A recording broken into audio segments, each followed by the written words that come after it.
ঈদ যাত্রার আমরা আরো খবর জানবো। ট্রেনে ঈদ যাত্রার খবর জানাতে রাজধানীর কমলাপুর থেকে আমাদের সাথে যোগ দিচ্ছেন সাদ বিন শফিক, সেই সাথে ঢাকা টাঙ্গাইল মহাসড়কের খবর জানাতে যোগ দিচ্ছেন মাসুদ রানা। আমরা শুরুতেই সাদের কাছে একটু যেতে চাই। সাদ, ঢাকা থেকে তো বিভিন্ন রুটে মানুষজন ছুটছেন ট্রেনে করে। উত্তরবঙ্গের যাত্রা আপাতত স্থগিত আছে, অন্যান্য রুটের যাত্রীদের কি খবর? ভিড় এবং সেই দুর্ঘটনার কোনো প্রভাব আছে কিনা ট্রেন যাত্রায়?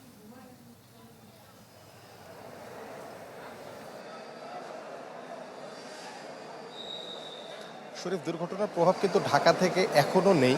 ঢাকা থেকে প্রভাবটা যতটুকু আশঙ্কা করা হচ্ছে, কিছুক্ষণ আগে আমরা স্টেশন ম্যানেজারের সাথে কথা বলেছিলাম কমলাপুর স্টেশনের, তিনি জানিয়েছেন আগামীকালকে কিছুটা প্রভাব পড়তে পারে। তবে প্রথম প্রভাবটি পড়বে যেটি আজকে 11:30টায় পঞ্চগড় এক্সপ্রেস, যেটি পঞ্চগড়গামী ট্রেন ছিল, সেটি কিন্তু ঢাকাতে আসতে আসতে 3টা বাজবে, 3টার পর ঢাকা থেকে ছেড়ে যাবে।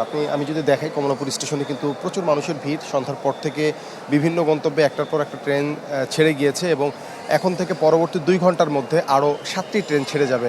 Haor express, Padma express, Cox's Bazar express, Turna express, Panchagarh express, Benapole express এবং চট্টগ্রাম মেইল, এই ট্রেনগুলো কিন্তু আগামী 3 ঘন্টার মধ্যে কমলাপুর থেকে ছেড়ে যাবে।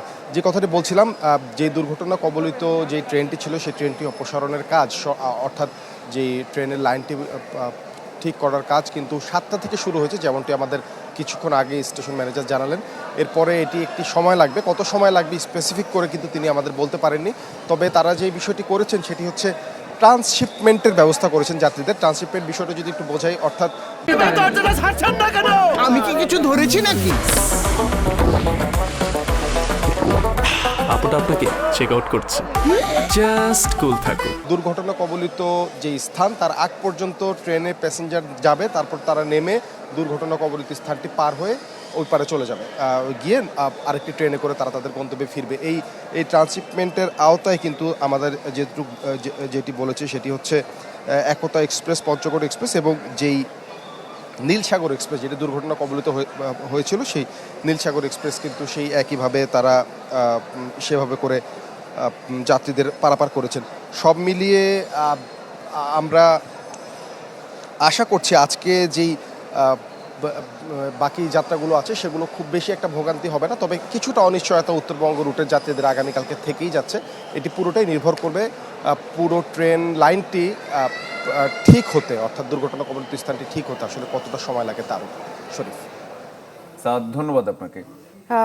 শরীফ, আমাদের সাথে টাঙ্গাইল থেকে যুক্ত হচ্ছেন মাসুদ রানা। মাসুদ, আপনার কাছ থেকে একটু জানতে চাই ঢাকা টাঙ্গাইল রুটের কি অবস্থা। আমরা যতদূর জানি প্রবেশদ্বারে সবসময় একটু বেশি যানজটের তৈরি হয়। এছাড়াও যমুনা সেতুতে কেমন চাপ রয়েছে? আজকের আবহাওয়া খুব একটা ভালো না, সব মিলিয়ে বলবেন।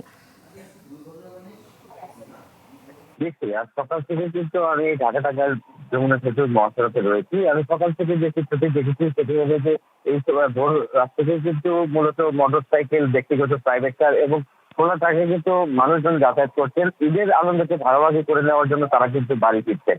আমার পিছনে যে জায়গাটি রয়েছে, আমি এই মুহূর্তে এই ঢাকা টাঙ্গাইল মহাসড়কের আশিকপুর বাইপাস এলাকায়। আপনাকে কিন্তু দেখাতে চাই, এখন কিন্তু গুড়ি গুড়ি বৃষ্টি হচ্ছে। বৃষ্টির মধ্যে কিন্তু এই বাস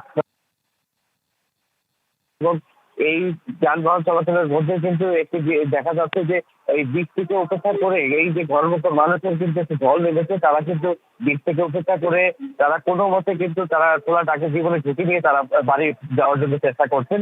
এছাড়াও আমি যদি জানিয়ে রাখি, ইফতারের আগে থেকেই কিন্তু মুষলধারে বৃষ্টি শুরু হয়। আবহাওয়া তেমন একটা সুবিধা না থাকার কারণেও কিন্তু এই মহাসড়কের চলাচল অনেকটাই কঠিন হয়ে পড়ে। তারপরেও স্বাভাবিক গতিতে চলাচল করছে।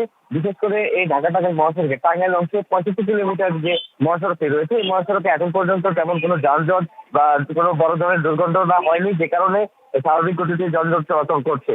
আমি আরেকটু জানিয়ে রাখি, গত রাতে 3:30টার দিকে যমুনা সেতুর যে টোল প্লাজা, এর কিছু দূরে কিন্তু একটি দুর্ঘটনা ঘটে। সেই দুর্ঘটনার কারণে 3:30টা থেকে 4টা পর্যন্ত আধা ঘন্টা কিন্তু এই যে যানবাহন সেটি বন্ধ থাকে, টোল আদায় বন্ধ থাকে। যে কারণে কিন্তু এই ভোর রাত পর্যন্ত একটি ভোগান্তি তৈরি হয়েছিল, সেটি ছিল ধীরগতি। এরপরে স্বাভাবিক গতিতে চলছে। এখন পর্যন্ত এই মহাসড়কে তেমন কোনো অস্বাভাবিক কোনো ঘটনা ঘটেনি। যানবাহনের চাপটাও অনেক বেশি, বিশেষ করে সন্ধ্যার পর থেকে অনেকটা যানবাহনের চাপ বৃদ্ধি পেয়েছে। এই গাজীপুর এবং সাভারের যে গার্মেন্টস ফ্যাক্টরিগুলো রয়েছে, সেইগুলো ছুটি হওয়ার কারণে কিন্তু এই মহাসড়কে অনেকটাই চাপ, সাধারণ দিনের চেয়ে অনেকটা চাপ বৃদ্ধি পেয়েছে। আমার কাছে এই সেতু কর্তৃপক্ষের দেওয়া তথ্য অনুযায়ী গত 24 ঘন্টায় 46,943টি গাড়ি কিন্তু পারাপার হয়েছে এবং তার আগের দিন কিন্তু এই মহাসড়ক দিয়ে 36,658টি গাড়ি পারাপার হয়েছিল।